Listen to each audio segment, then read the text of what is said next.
কবে আসছে নতুন টাকা? এ মাসেই নাকি আরও দেরি হবে? নকশাটাই বা কেমন হবে?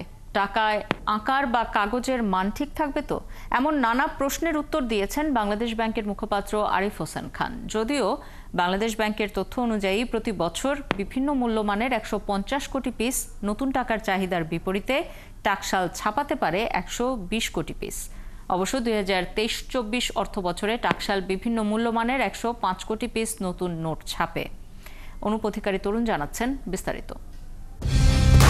কালার এক্সপার্ট, জর্জ স্যাপ এবং মাইল্ড অন হ্যান্ডস টেকনোলজি সমৃদ্ধ অরিক্স ক্রিস্টাল ওয়াশ আপনার লন্ড্রি এক্সপার্ট। জুলাই বিপ্লবে পট পরিবর্তনের পর থেকেই প্রায় জাতীয় দাবিতে পরিণত হয়েছে নতুন টাকা ছাপাতে হবে এবং সেই টাকায় থাকতে হবে জুলাই বিপ্লবের গ্রাফিতি। গেল ঈদে পূর্বের নকশায় নতুন টাকা ছাড়তে চেয়েছিল বাংলাদেশ ব্যাংক, দিনক্ষণও ঠিক করেছিল, কিন্তু সেটি থেকে সরে এসেছিল কেন্দ্রীয় ব্যাংক। এখন বাজারে যে নোটগুলো আছে তার অধিকাংশই ছেঁড়া ময়লা, যেগুলো দিয়ে পট পরিবর্তনের পূর্বে ছাপা টাকা বদল করতে বাড়তি দিতে হচ্ছে সর্বোচ্চ 50%। তাহলে ঠিক কবে আসবে 9 প্রকারের নতুন নোট?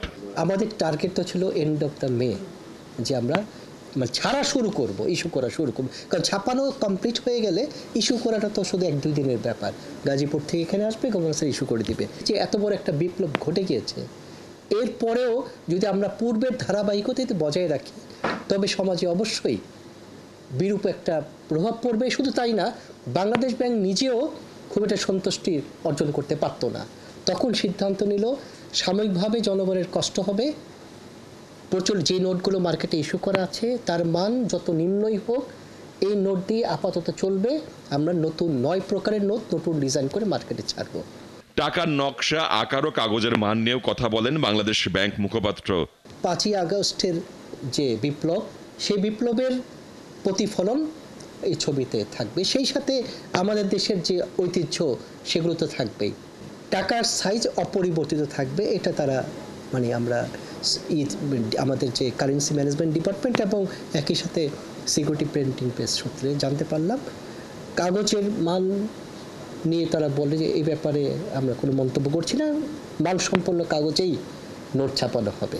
গত ফেব্রুয়ারিতে বাজারে ছিল 3,74,602 কোটি টাকার নোট। এর মধ্যে 2,71,495 কোটি টাকা ছিল মানুষের হাতে।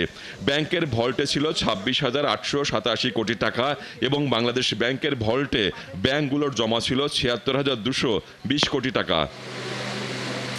অনুপথিকারী তরুণ, 71, ঢাকা।